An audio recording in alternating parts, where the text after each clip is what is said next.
you want your dream to be, build it slow and surely.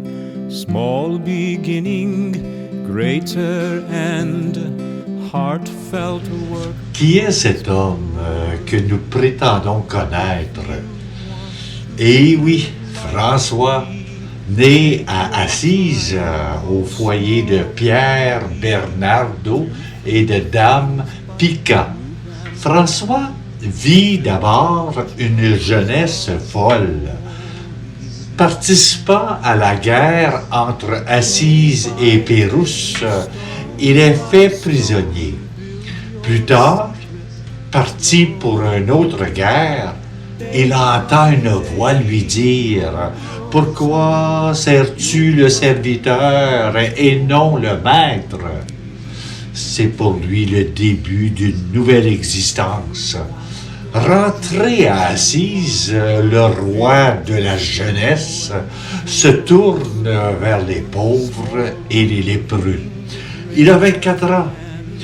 Dans la chapelle de Saint-Damien, il entend le grand crucifix lui dire « Répare ma maison qui, tu le vois, tombe en ruine. » Le voilà transformé en maçon. Pour réparer la chapelle, il dépasse l'argent de son père qui l'assigne devant l'évêque.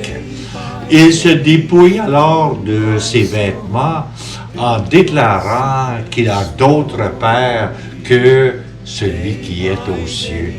L'ordre des frères qu'il crée presse à contre-cœur tant il est hostile aux hiérarchies et aux institutions, ne repose que sur une seule règle, la pauvreté absolue. Un matin, il entend l'évangile de l'envoi en mission des disciples. Appliquant l'évangile à la lettre, il parcourt la campagne pieds nus et une corde comme ceinture en annonçant que le Seigneur vous donne sa paix.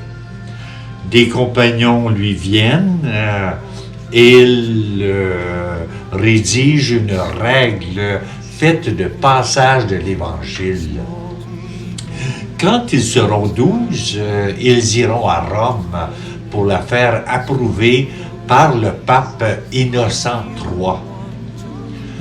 Dans l'imaginaire collectif, il est le saint qui parle aux animaux, le doux rêveur, le patron des plus petits. Et pourtant, Saint François est un rebelle, un révolutionnaire dans la société italienne, de son Église, de son temps.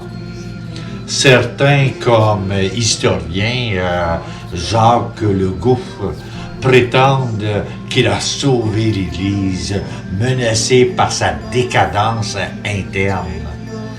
Lorsqu'il meurt, à 44 ans, l'ordre des franciscains est déjà célèbre. Il faut au moins 2 ans au Vatican pour le canoniser saint. Une manière de récupérer le rebelle. Voilà. You'll know heaven's glory.